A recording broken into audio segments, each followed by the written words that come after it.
Les débats et les discussions qu'on a pu avoir dans le cadre de ce programme Babels, les débats et les discussions qu'il y a pu avoir en Europe à propos de ce qu'on a appelé la crise migratoire, ont fait aussi que, parallèlement, j'ai voulu préciser mon regard, préciser mon point de vue sur une question qui m'intriguait, mais qui était présente depuis le début de mes recherches sur l'hospitalité.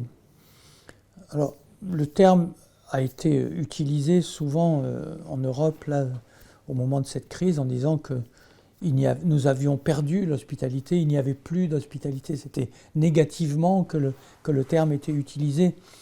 Et à quoi répondaient des gens qui, selon les orientations, se disaient plus ou moins accueillir au nom de l'hospitalité ou accueillir au nom de la solidarité ou au nom de fraternité, etc. Mais tout ça, pour moi, remettait un peu en chantier ce thème de l'hospitalité. Et donc j'ai voulu le reprendre en revenant sur mon premier terrain des Aoussa qui ont tout un langage de l'hospitalité. Alors je l'ai fait en regard aussi de discussions, notamment avec les écrits et les prises de parole du philosophe Jacques Derrida, qui a appelé à l'hospitalité inconditionnelle, en disant que l'hospitalité ne peut être qu'inconditionnelle. Je ne demande rien, j'offre mon hospitalité, je m'offre sans condition. Alors, évidemment, c'est là où on peut répondre, ce sont des belles paroles, mais dans la réalité, c'est différent, etc., etc. Et pourtant, beaucoup de gens, à moi-même, me disaient accueillir des personnes de manière inconditionnelle. Alors, souvent, je leur ai répondu, oui, mais vous me le dites parce que vous êtes là, par exemple, au Secours catholique, vous êtes là dans cette association, et c'est là que vous me dites que vous accueillez de manière inconditionnelle. Mais précisément, parce que vous n'êtes pas tout à fait tout seul. Et donc moi, c'est ce qui m'intéresse, et c'est ce que j'ai mis dans cet ouvrage sur l'étranger qui vient repenser l'hospitalité, c'est les conditions de l'inconditionnalité. C'est à quelles conditions, dans quel contexte, à quelles conditions est-ce qu'on peut tenir ce propos de l'inconditionnalité, et jusqu'où on peut le tenir pour à la fois peut-être le critiquer, le remettre en cause, le mettre en question, éventuellement aller plus loin, faire autre chose. Et donc je me suis replongé dans mon travail de terrain auprès des Aoussa au Togo, et je me suis rendu compte qu'il existe des règles, un langage, une culture liée à l'accueil de l'étranger. Puisque précisément c'est un monde qui est habitué à la circulation, à la mobilité, qui a ses lieux, comme le quartier Zongo dont je parlais, qui sont les lieux relativement fixes dans des vies qui sont mobiles, eh bien je suis revenu à ces personnes qu'on appelait les Maikarban Baki, celui qui reçoit l'étranger, celui qui reçoit les étrangers. Maikarban Baki, c'est une figure de personnes qui ont un statut tout à fait prestigieux. Et donc, celui qui reçoit les étrangers, c'est aussi celui qui est Maïgida, le maître de la maison, et qui peut être un Maïgida aussi au sens de patron, qui a des gens qui travaillent pour lui. Et donc, en allant un petit peu plus loin, je me suis aussi souvenu que dans cette relation qui s'installait entre un étranger qui arrive et le Maikarban Baki qui l'accueille, celui qui arrive et qui est accueilli, à qui on donne l'hospitalité, une chambre, de la nourriture et de la reconnaissance, en disant « tu peux te présenter comme étant chez moi », il est nommé Yaro. Yaro, c'est l'enfant. Et donc, de là, on peut tirer encore le fil en disant que celui qui est accueilli, il est yaro, il est enfant, quel que soit son âge. Il peut être adulte, évidemment, mais il est yaro, il est enfant tant qu'il est accueilli chez ce logeur, chez la personne qui le loge. Et donc, c'est en tant qu'enfant de ce logeur qui va être reconnu, intégré par les autres, qui vont le reconnaître comme étant quelqu'un qui peut être là. Donc, c'est une manière d'hospitalité qui va s'élargir aussi, non seulement privée, dans la maison de celui qui accueille, mais qui va s'élargir. Alors, en allant un peu plus loin aussi, j'ai retrouvé une notion qui était très importante, qui s'appelait Zumunchi. Et Zumunchi, j'ai mis beaucoup de temps à tenter de la traduire, puisque c'était le mot qui définissait la relation qu'il y avait entre ces deux personnes, celui qui était accueilli et le logeur. Et alors Zumunchi, c'était une notion qui a été traduite par d'autres auteurs, etc., parfois comme une alliance, une relation avec une personne du même pays, une relation amicale. Mais surtout, un auteur, Michael Smith, avait utilisé la notion de quasi-kinship, donc la quasi-parenté. C'est presque de la parenté, mais ça n'en est pas. Et en fait, c'est une métaphore de la parenté. On fait comme si tu étais de ma famille, mais on sait que tu n'es pas de ma famille. Et donc, c'est une espèce de tour, quoi, de pourtour, de marge de la famille. On dirait de la parentèle, si on veut, dans la langue française, ce serait plutôt la parentèle. Et donc j'ai gardé ce terme de Zumunchi comme étant le terme qui permet de désigner l'hospitalité, la relation entre les deux hôtes. Simplement, Zumunchi, c'est aussi, en fait, et moi je l'avais déjà d'abord analysé comme ça, une relation de dépendance entre deux personnes. Ce qui m'a fait revenir à d'autres auteurs qui ont déjà étudié ça en Europe, comme Anne Gottman, qui avait travaillé bien des années plus tôt, dans les années 90, sur la question de l'hospitalité, qui donnait un petit peu cette définition que l'hospitalité est une relation asymétrique. Une relation asymétrique, c'est-à-dire, et là je crois que c'était un autre auteur, René Scherrer, un philosophe, qui a écrit un très beau livre sur Zeus hospitalier, on ne peut pas être égaux tous les deux au même lieu en même temps, au même moment. On ne peut pas être tous les deux égaux au même moment. La relation d'hospitalité, je te donne quelque chose et tu reçois quelque chose. Je serai libre de ne pas te le donner. Et si je ne te le donne pas, toi tu es sans rien. Donc, oui, il faut que tu ailles demander l'hospitalité après. Et donc, d'une certaine façon, ça oblige à dire merci. Ça crée une relation, voilà, éventuellement à rendre quelque chose. Alors, un autre auteur, un autre auteur qui était, le nom va me revenir, je viens de confondre avec Evans Pritchard, mais c'est pas ça, Pitt River, voilà, Julian Pitt River avait écrit sur cette hospitalité à partir de ses terrains plus anciens en Andalousie. Et il disait, évidemment, ça entre dans un cycle de dons et contre-dons, et c'est une relation entre communautés. Je t'accueille parce que tu viens d'une communauté qui va m'accueillir parce que je viendrai de cette communauté qui t'a accueilli. Et donc, on a là une idée qui est intéressante, que je retrouvais dans le monde Haoussa, dans mes enquêtes, c'est-à-dire qu'on est là en tant que personne, on est là en tant que membre d'une communauté qui a affaire à une autre communauté ou qui va s'intégrer dans une autre communauté. Ce qui m'a permis de traduire ça ou de retrouver ça dans la profusion des associations qui sont nées dans la période de ce qu'on a appelé la crise migratoire. En France seulement, de 2015 à 2018, 1 millier d'associations qui se sont créées pour prendre en charge la question migratoire, dont un tiers pour organiser l'hospitalité, cet accueil à domicile des migrants. Et donc ça voulait dire quoi? Ça voulait dire que cette relation que les gens pouvaient dire eux-mêmes inconditionnelle, comme je disais au début, ces relations d'une personne à l'autre, en fait, elle était encadrée par des collectifs qui recréaient cette communauté qui a disparu dans nos vies, parce que nous ne sommes plus dans des contextes communautaires, comme on peut le dire d'autres cultures ou d'autres régions.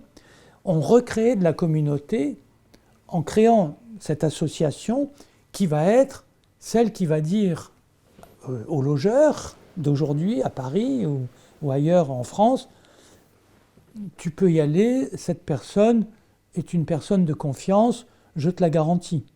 Ou bien, si quoi que ce soit se passe mal avec cet étranger qui arrive chez toi et qui va loger, tu m'appelles et on intervient. Si tu as un problème juridique où la police vient chez toi pour te dire vous accueillez quelqu'un, tu nous appelles et on vient. Donc on recrée un collectif, on recrée cette enveloppe communautaire qui était celle dans laquelle l'hospitalité prenait sens. Et donc là, je me suis fondé sur le travail chez les Haoussa, mais il y a beaucoup de travail, il y a beaucoup d'écrits, par exemple, sur la question de l'hospitalité chez les Inuits, par exemple, où c'est une culture qui est très présente, et d'autres peuples, chez les Hazaras en Afghanistan, évidemment dans la culture arabe, toutes ces cultures qui ont un langage, qui ont des règles, qui ont des lieux pour l'hospitalité, et bien finalement, c'est comme si on avait essayé de les recréer ici à Paris, à Bruxelles, à Berlin ou à Barcelone. On avait essayé de les recréer avec cette forme associative qui accompagne, qui intègre la forme individuelle de l'hospitalité. Je t'accueille chez moi. Et quand on dit j'accueille chez moi qui je veux, qui est un petit peu le principe de l'hospitalité, même comme en rébellion contre l'État, même quoi que dise mon État, j'accueille chez moi qui je veux.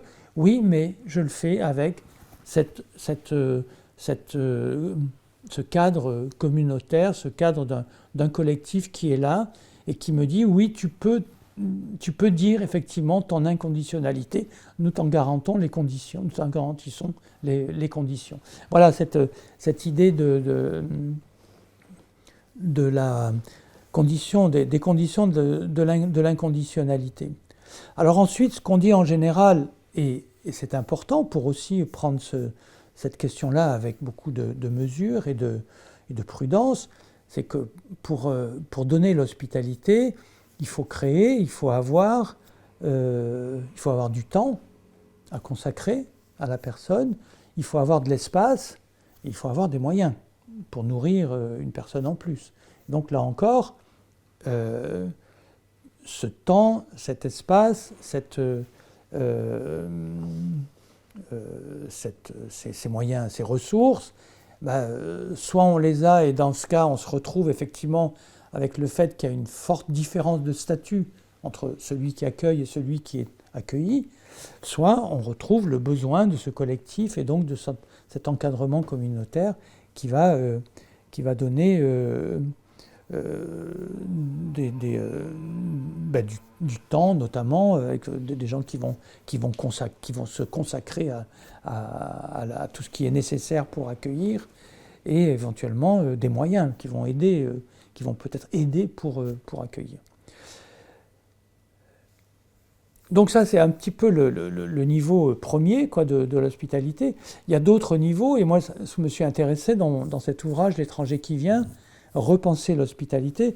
Je me suis intéressé à cette autre échelle, si on veut, qui est l'hospitalité communale. Alors je l'ai appelée communale à la fois parce que ça fait penser à nos villages, villes et communes, mais aussi communale au centre du commun, de la mise en commun. Et là, justement, j'ai développé un petit peu cette idée de comment les villes, comment les petites villes, les villages ou les grandes villes pouvaient elles-mêmes avoir des politiques et des pratiques d'accueil, alors même qu'elles pouvaient se mettre en porte-à-faux avec ce que leur État-nation leur dicte. Et en général, évidemment, en tout cas en France, on ne peut pas dire qu'on a eu une bonne coordination entre le niveau associatif municipal et de l'administration de l'État. Ça a été plutôt sur le mode du conflit, voire, enfin, pour les villes qui ont voulu faire des choses et accueillir, voire sur le mode de la désobéissance civile. Et donc le thème de la désobéissance est venu aussi à ce moment-là en disant, ben voilà, si on veut être hospitalier contre l'hostilité dominante, on se met en situation de désobéissance. Et justement, c'est pour ça qu'on avait vu ça aussi dans le programme Babels, des maires de petites villes, de villages, qui disaient, ben nous, on avait des maisons vides, de toute façon, c'était très bien que ces maisons soient occupées par des migrants, et on ne leur a pas demandé leurs papiers. Et voilà, quand on dit ça, ben ça veut dire qu'on n'a pas appliqué finalement la règle de l'État qui voulait que les gens soient en règle dans leur situation administrative. Et puis, voilà, il y a une troisième dimension de l'hospitalité, qui est cette hospitalité, on va dire, comme condition de la cosmopolitique. Alors ça fait revenir effectivement à Emmanuel Kant et toute la réflexion qu'il a pu avoir sur la cosmopolitique, et dans lequel il le dit d'ailleurs, ça n'est pas une question... ce n'est pas une question je ne sais plus comment il le formule, mais ce n'est pas une question de bienfaisance ou de morale, c'est une question géopolitique. Il faut bien s'entendre les uns avec les autres, et avec cette formule qui a été beaucoup reprise, mais la Terre est ronde et nous allons toujours finir par nous rencontrer les uns les autres, et donc il vaut mieux qu'on s'entende. Une réflexion de bon sens. Et donc bien s'entendre, effectivement, c'est aussi avoir des règles d'hospitalité partout dans le monde, pour que la circulation et les échanges puissent avoir lieu. Les termes de l'échange, pour Kant, c'était important, comme les notions autour de la diplomatie. Pour lui, c'est une question de diplomatie, finalement. L'hospitalité est une question de diplomatie. Alors, quand on passe à l'échelle cosmopolitique, on est là avec une autre problématique qui m'a beaucoup intéressé aussi pendant plusieurs années, qui était de faire émerger finalement de cette expérience avec les migrants, et non pas sur les migrants, c'est-à-dire à la fois de moi avec les migrants dans les échanges que je pouvais avoir, les migrants, les réfugiés, les demandeurs d'asile, etc., mais aussi dans la relation qui s'établit avec les migrants entre un résident et un exilé, un résident et un étranger. Pour mieux comprendre cette relation, ou à partir de cette relation, finalement, j'ai essayé de renouveler un petit peu la réflexion sur qu'est-ce que c'est que le cosmopolitisme, en le prenant sous le terme de la condition cosmopolite. Toujours pareil, le terme de condition, ça nous permet de nous dégager de toutes ces obsessions identitaires. On est migrant, on n'est pas une identité, réfugié n'est pas une identité. On est en mobilité, on est en lien les uns avec les autres, et c'est cette condition-là, c'est-à-dire une histoire individuelle qui nous met dans un contexte avec d'autres personnes, ça c'est ce qui définit pour moi la condition. Cette condition-là, elle devient partout et pour tout le monde de plus en plus cosmopolite.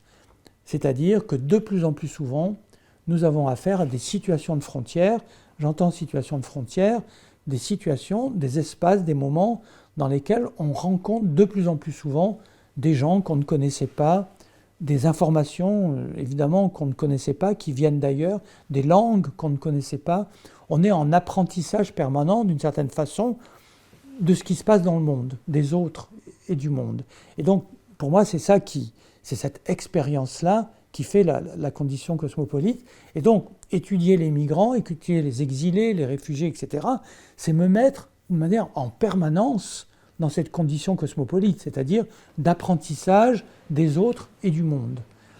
Et donc là, on voit bien que, sur le plan linguistique aussi, les gens qui sont en migration, qui sont en mobilité, n'arrêtent pas d'avoir besoin d'apprendre d'autres langues. Donc ils apprennent des bouts d'autres langues, ils inventent des pidgins. Des collègues anthropologues et sociolinguistes ont étudié cette dimension-là. C'est d'ailleurs ça s'appelle le pidgin de la migration. un mélange des langues d'origine, de langues du pays d'accueil, et des langues apprises et des mots appris par les autres sur le long du parcours, et évidemment de l'anglais un peu bricolé par tout le monde, qui est un petit peu la langue, le globish, comme le dit Barbara Cassin, la langue un peu pauvre, mais qui permet de circuler quand même à peu près. Donc là, on a une dimension cosmopolite qui est de plus en plus partagée. Je le différencie de ce qu'on appelle en général le cosmopolitisme, qui pour moi correspond, qu'on associe généralement à ces élites qui circulent partout dans le monde et qui prennent l'avion, qui vont dans les grandes salles de conférence, dans toujours les mêmes hôtels. Et donc quand on a le même hôtel à Tokyo, à Paris, à New York, on n'est peut-être pas tout à fait dans le monde, on est plutôt dans une bulle globale, c'est-à-dire une bulle qui se reproduit finalement sans faire l'épreuve de la dureté des frontières, de la difficulté des frontières. Cosmopolite, c'est pas non plus ceux qui se sont dit, et beaucoup, et je m'identifie tout à fait à ça, citoyens du monde. C'est déjà parce que citoyen du monde, c'est une conception politique. On a une conception, on a élaboré une conception politique de notre présence au monde. Et ça n'est pas non plus, toujours dans ce thème de la conscience, que Ulrich Beck a pu dire sur la conscience cosmopolite, c'est-à-dire on aurait bien tous conscience à un moment donné d'être dans le monde. Ça arrive, évidemment, avec la pandémie, on est dans une situation et j'ai repris ce terme de Beck, justement, de cosmopolitisme forcé. On était bien obligé de considérer qu'on est tous reliés les uns aux autres, qu'on a une pandémie une épidémie à l'échelle totale, à l'échelle du monde, et donc on est bien reliés les uns aux autres. Mais cette conscience-là, disons que c'est lié à un événement particulier.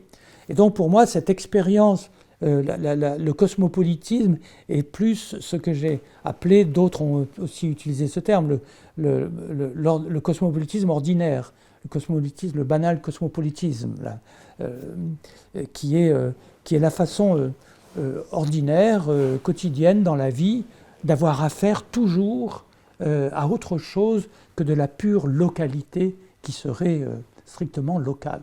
Alors, on me dirait, oui, c'est un peu tout le monde maintenant. Oui, justement. C'est-à-dire, en fait, peut-être que j'appelle à cette conscience